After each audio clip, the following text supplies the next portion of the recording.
தாய் தமிழ் உறவுகளுக்கு அன்பு வணக்கம். தமிழ்நாட்டில் சாராய பொருளாதாரத்திற்கு மாற்றாக விளங்கும் இரு பெரும் பொருளாதார முகங்கள். ஒன்று, பால் பொருளாதாரம். தமிழ்நாட்டில் நாள் ஒன்றுக்கு 2 கோடி லிட்டருக்கும் மேலாக பால் தேவைப்படுகிறது. இதில் அரசாங்கம் தரப்பில் நடத்தப்படும் ஆவின் பாலகங்கள் மூலமாக 30 முதல் 35 லட்சம் லிட்டர் பால் மட்டுமே விற்பனை செய்யப்படுகிறது. அதுவும் கோடை காலங்களில், பண்டிகை காலங்களில் மற்றும் பால் உற்பத்தி தட்டுப்பாடு உள்ள நிலையில் ஆந்திரா, கர்நாடகா போன்ற மாநிலங்களிலிருந்து நாள் ஒன்றுக்கு 5 லட்சம் லிட்டர் முதல் 10 லட்சம் லிட்டர் வரை பால் இறக்குமதி செய்யப்படுகிறது. தமிழ்நாட்டின் தினசரி மொத்த பால் தேவை 2.2 கோடி லிட்டர். ஆவின் தினசரி மொத்த கையிருப்பு சுமார் 30லிருந்து 35 லிட்டர் வரை.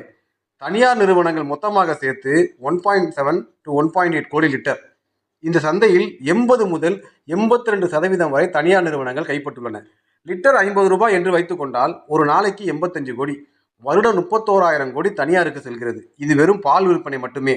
இது தவிர பாலின் மதிப்பு கூட்டப்பட்ட பொருட்களான பன்னீர், வெண்ணெய், நெய், சீஸ், தயிர், ஐஸ்கிரீம் போன்ற பொருட்களின் வருமானம் மொத்தமாக சேர்த்தால் நாள் ஒன்றுக்கு 120 முதல் 160 கோடி வருமானம். இதில் தனியார் நிறுவனங்கள் மட்டும் நாள் ஒன்றுக்கு 95 முதல் 130 கோடி வரை வருமானம், வருடம் 36,000 கோடி.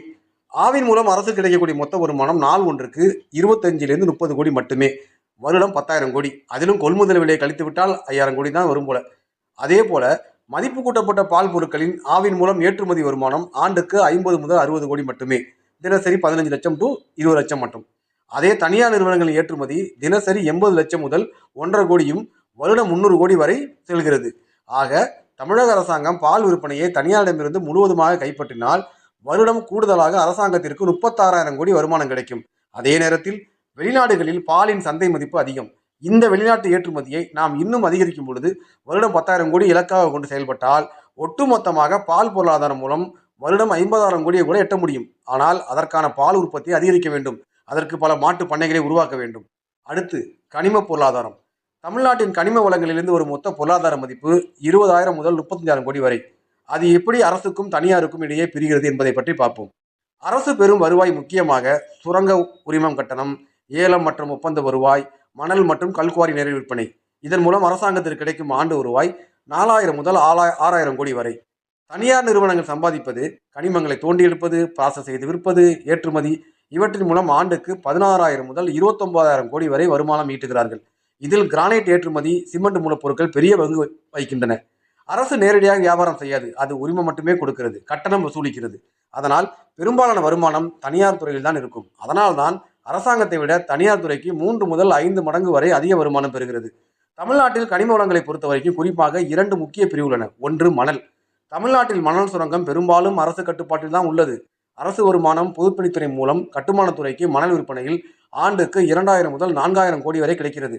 மறைமுக தனியார் லாபம். இதன் மூலம் லாரி உரிமையாளர்கள், இடைத்தரகர்கள், கட்டுமான நிறுவனங்கள் ஆகியோருக்கு 3,000 முதல் 6,000 கோடி வரை வருமானம் கிடைக்கிறது. இதில் சட்டவிரோத மணல் சுரங்கமும் உண்டு. அதை சேர்த்தால் இன்னும் அதிகமாக இருக்க வாய்ப்பு உண்டு. ஆக மணல் மொத்த பொருளாதாரம் 5,000 முதல் 10,000 கோடி ஆண்டுக்கு. இரண்டாவது, கிரானைட். தமிழ்நாட்டில் இந்தியாவின் பெரிய கிரானைட் ஏற்றுமதி மாநிலங்களில் ஒன்று. கிரானைட் ஏற்றுமதி மூலம் ஆண்டுக்கு 4,000 முதல் 8,000 கோடி கிடைக்கிறது. அமெரிக்கா, ஐரோப்பா, சீனா உள்ளிட்ட நாடுகளுக்கு கிரானைட் ஏற்றுமதி செய்யப்படுகிறது. தனியார் நிறுவனமே அதிக லாபம் சம்பாதிக்கிறது. கிரானைட் தொழிற்சாலையில் லாப விகிதம் அதிகம். அதாவது ப்ராஃபிட் மார்ஜின் சொல்லப்படுகிறது 20 முதல் 40% வரை. அதனால் 1,500 to 3,000 கோடி வரை ஆண்டுக்கு லாபம் மட்டுமே கிடைக்கும் தனியாருக்கு. அரசுக்கு குவாரிக்கான உரிமம் கொடுப்பது மற்றும் சில கட்டணங்கள் விதிப்பது, இவற்றின் மூலம் ஆண்டுக்கு 500 முதல் 1,000 கோடி வரை மட்டுமே கிடைக்கிறது. கிரானைட் மொத்த பொருளாதாரம் ஆண்டுக்கு 5,000 முதல் 9,000 கோடி வரை. மணல் அரசு கட்டுப்பாடு அதிகம், ஆனாலும் சட்டவிரோத விற்பனை அதிகம். கிரானைட் தனியார் மயம், ஏற்றுமதி மூலம் பெரிய லாபம். மணல், கிரானைட் தவிர சிமெண்ட் மூலப்பொருட்கள், கடற்கரை தனிமங்கள் உள்ளிட்ட பல கனிமங்கள் உள்ளன. இவற்றின் மூலம் அரசுக்கு 2,500 முதல் 5,000 கோடி ஆண்டு கிடைக்கிறது. தனியாருக்கு 9,500 கோடி முதல் 20,000 கோடி வரை கிடைக்கிறது. ஆக கனிம வளங்களை முழுவதுமாக அரசாங்கம் தன் பொறுப்பில் எடுத்துக்கொள்ளும் பொழுது இன்னும் கூடுதலாக வருடம் 25,000 கோடி அரசாங்கத்துக்கு வருமானம் கிடைக்கும். பால் மற்றும் கனிம வளங்களை அரசாங்கம் முழுவதுமாக எடுத்து நடத்தும் பொழுது வருடம் 70,000 கோடி வரை லாபத்தை பார்க்க முடியும். இதில் டாஸ்மாக் மூலம் வருமானம் என்பது வருடம் 48,000 கோடி. அதைவிட கூடுதலாக பால் மற்றும் கனிம வளங்கள் மூலம் வருமானம் பார்க்க முடியும். அதே நேரத்தில் மக்களின் உடல் நலத்திற்கும் மக்களின் பொருளாதாரத்திற்கும் எந்த சிக்கலும் இல்லை. குடியால் ஏற்படும் சமூக பாதுகாப்பின்மைக்கும் ஒரு முடிவு கிடைக்கும். மாற்று பொருளாதாரம் என்ற வெண்ணெயை கையில் வைத்துக்கொண்டு சாராய பொருளாதாரம் என்ற நோய்க்கு ஏன் நாம் அலைய வேண்டும்? சிந்திப்பீர் மக்களே.